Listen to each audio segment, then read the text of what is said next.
up guys, Larry Chen here. Welcome to another episode of Hoonigan Autofocus. I'm at Grid Life Track Battle, and as always, I love just walking around and checking out the time attack cars, the drift cars, just all the weird and wild builds. Sometimes it's hard to kind of see if a car is fast or if it's super modified. I walked by this Corvette and it's not trying to hide anything at all. So Feras here, what's your last name, Feras? Kartoumi. Feras Kartoumi, you built this yourself. Yes. This thing is so wild. Thanks, man. In terms of the chop, when you start this thing,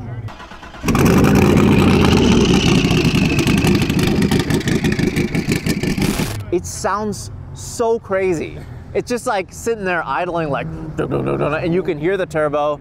It sounds so good. Oh yeah. So tell me, what's the story behind this Corvette? So, you know, before I got the Corvette, I had a Nova and I did pro touring. I started entering some road course events and, you know, I digged it and I said, all right, well, I want to go faster. And I kind of knew the Nova was kind of like a plateau situation. I wasn't really going to get to, you know, being as fast as what this is. So I bought a Corvette and slowly started building it. At first it was a 468, you know, big NA motor. And then, you know, slowly as it evolved, it got lighter, it got a wing on it. We messed around with tires and brakes. And, you know, then we started playing with the idea of going turbo. And, you know, so we built a turbo motor, put it to the side.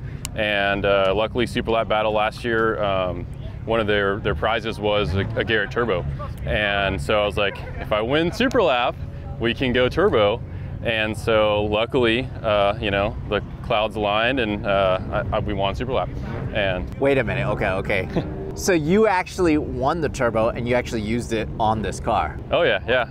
Usually when you go to things like Super Lap Battle or Global Time Attack or any kind of time attack series, and they give you something when you win, potentially it's something that you already have, or it's something that because you won, you already had a crazy enough car where you don't need whatever they're giving you, you know what I mean? Yeah. So, but this is actually the first time I'm hearing of someone winning and actually using it for their car. So was it one turbo or two turbos? It was one, and luckily the guys at Garret were super cool and they're like, you know what, let's get you a second one. So, you know, thank God for that, because, you know, building this thing is not cheap. And I'm not rich by any means, so it was, you know, I'm super thankful for them to do that. But yeah, so, you know, that kind of pushed us in that direction. The 468 was already on its way out. I had issues with it. I blew it up myself. It's not like the builder or anything, about 4 times. So I'm really hard on that 468, and it lasted so long. Wow. But, you know, it was on its way out, and I knew it was, and that's why we got that turbo engine going. When the whole coronavirus thing kind of took play, we kind of took advantage of it, and in I think 4 weeks we built a turbo kit, put the new engine in, and so what happened. So that's the thing, is I've seen so many LS turbo and twin turbo cars, but I've never actually seen, surprisingly, a Corvette twin turbo. Like, you would think it's like natural because it, you know, comes with the LS engine. You know, you don't actually have to swap an LS into it because it already has it. Why do you think a lot of people don't do this? You know, it's heat, you know, for one. A lot of it's like, you know, intercoolers are normally stacked on top of your radiator, and now you have cooling issues. I already luckily had this ticked cooling ducts before, and I had my oil coolers there. And so I was like, you know what, I'm going to separate everything and have intercoolers out there, radiator in the middle with an oil cooler. That way everything's getting its own source of air. And I don't think, you know, people really think about it like that with a Corvette. So we might be one of the very few who are actually, you know, on a road course or time attack with twin turbo Corvettes. Can we check out the engine? Yeah, yeah. Oh my God. This thing is so crazy. So we had a chance to see Feras do his last session, which you went all out. I did. Went a little too hard. Yeah, it was awesome to see. It was very cool to see.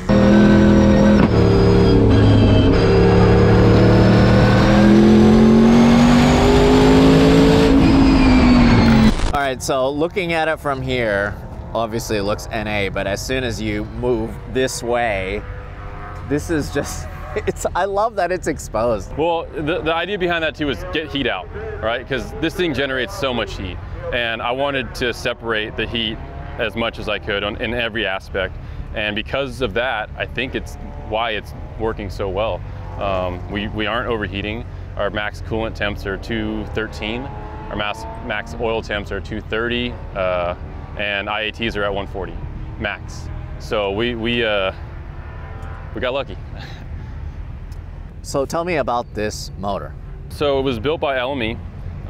It's a 430 cubic inch motor, and it's got Brodex BR7 heads. It's a 9-to-1 compression, and just, you know, a good workhorse. So we went a little bit bigger. At first we were going to do a 388 D-stroked LS7 and turn really high RPM. Then a couple of my friends were just really kind of getting at me, you know, like, dude, you're going to want that power out of the corner. And so the more I listened, and I kind of was like, okay, they're probably right. And we went 430. Did you have a chance to dyno this then? Oh yeah, it's been on the dyno a bunch of times.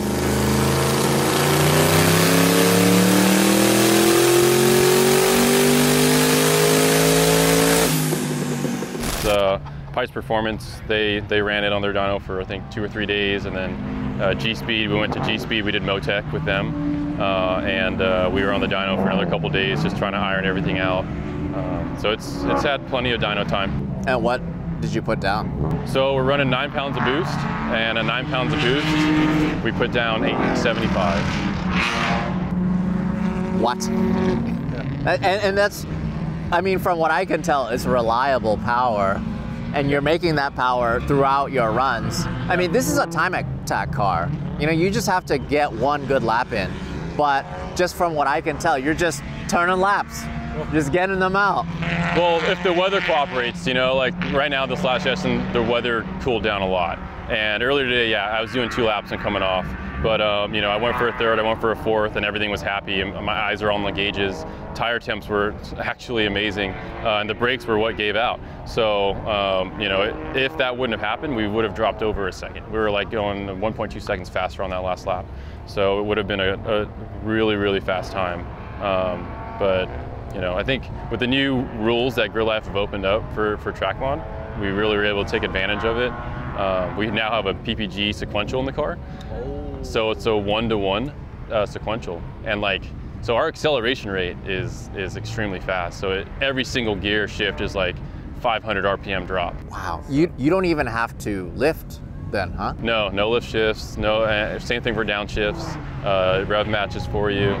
It's amazing. But because of the 1-to-1 gear, I mean, we're hitting, you know, 160 miles an hour in a quarter, and you know, it's scary to think what it would do if we had a different, you know, rear gear in it or a different gear ratio.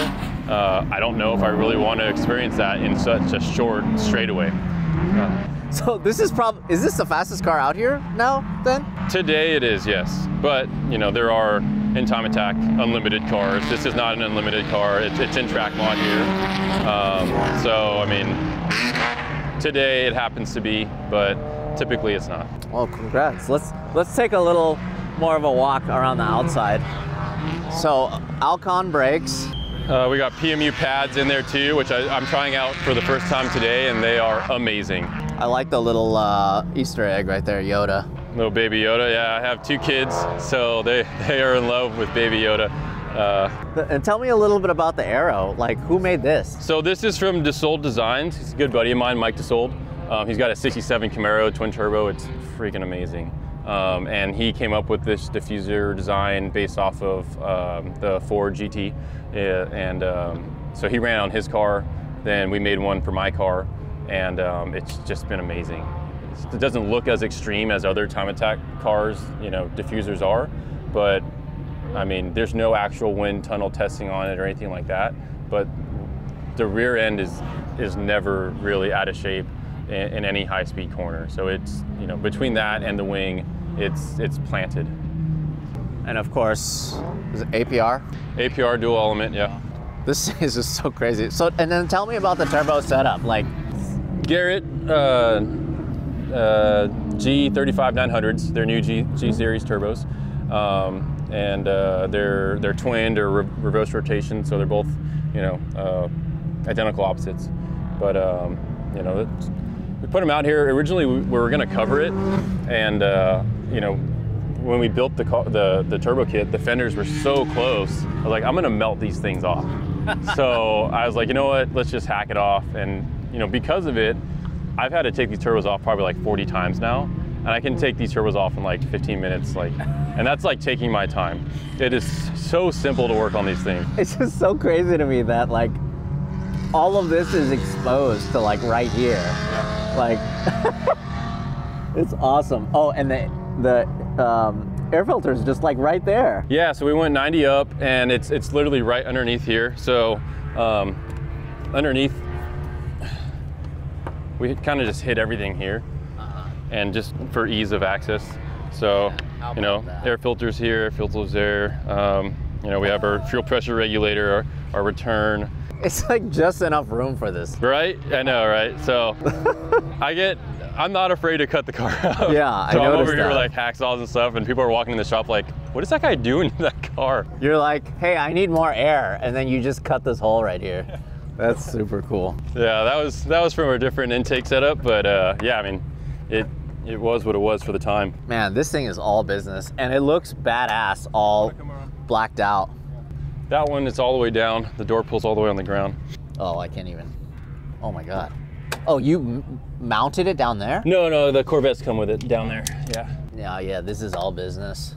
I'm guessing your kids. Yeah, my kid. That is so good luck. Yeah, I came home one day, and it was actually as I was going to Super Lap Battle, and he had made that for me, or wrote it for me, and I was like, dude, just going around the car.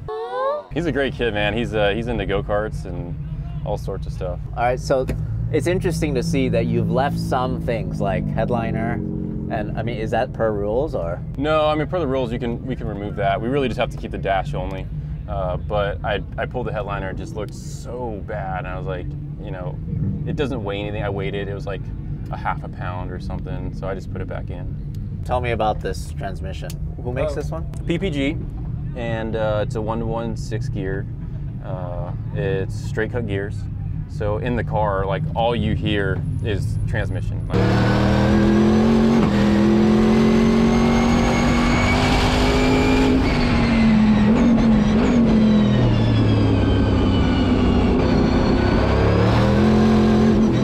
I have a tendency to shift early because the whine is so intense as it's climbing in RPM. So I'm thinking, I'm at like 8,000. It's like 65. Every time I go back and look at the data, it's like I'm consecutively shifting at 65. But so, and you like retain the stock gauges? The stock gauges actually work? Oh yeah. All of that? Yeah, all that still works. Wow.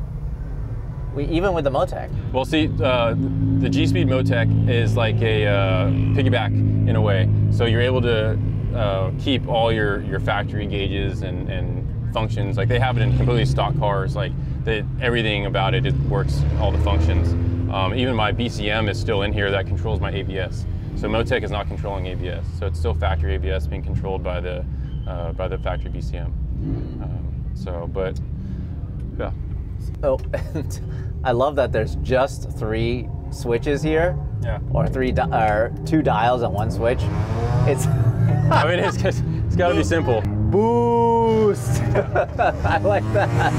Traction and then boost. You just kind of. Why don't you just turn it up all the way all the time? So the idea was to have that on a switch where it can work. Well, we have 8-pound springs in the thing, and we're at 9 pounds.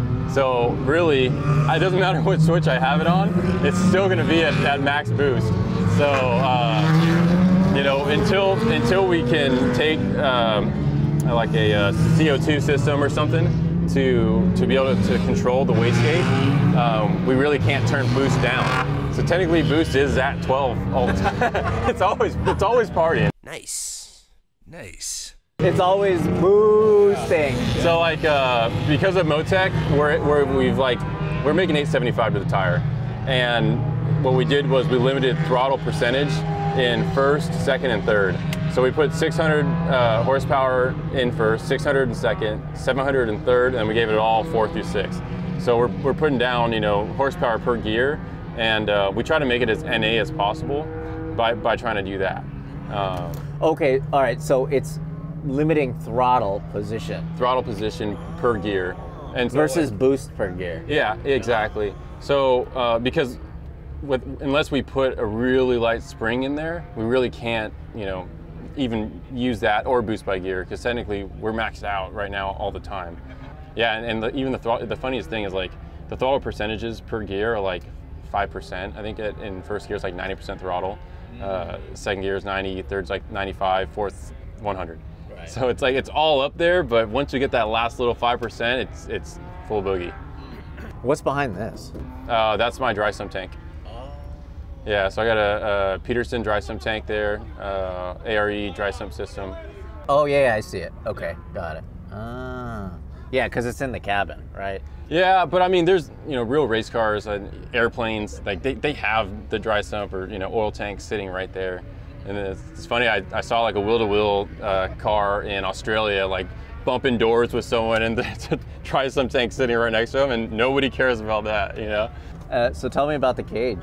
So just the hoop or the roll bar is a 4-point, and it's just for the rules of the class it requires a 4-point. It's actually my buddy Rich Wilhoff's. He went to a full cage and he was like, hey Feras, you want this thing? I'm like, I need one, yeah. And so he traded it for a case of beer, and I got a 4-point.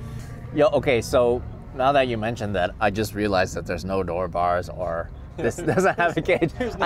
I just realized, I mean, looking from the outside, when I look at this car, I think it's like all full on unlimited time attack car. I mean, the turbos are outside. So yeah, no, it's cool. So what class is it? Yeah, track mod in Grid Life, limited class in global time attack, limited in super lap. So it's like one step down. One day I might make the step, but unlimited cars are so crazy fast and all the aero. And it's tough to be a competitive unlimited car. I mean, wind tunnel testing, all of that good stuff, yeah. I'm trying to do all this on like a budget, and I get help from companies, and you know, I'm fortunate enough and to build a full-on unlimited car, and it's a lot of dedication to it. Well, thanks for showing us your build. I love it so much. It's really cool that you built it, you know, with help. But like, this is your baby, and it's cool to see it compete out here. But definitely good luck this weekend. Thanks. We'll get some more shots of this. We'll also kind of follow what you're doing tomorrow. And yeah, I think that's a wrap. Sweet. Thanks, man. Thank you.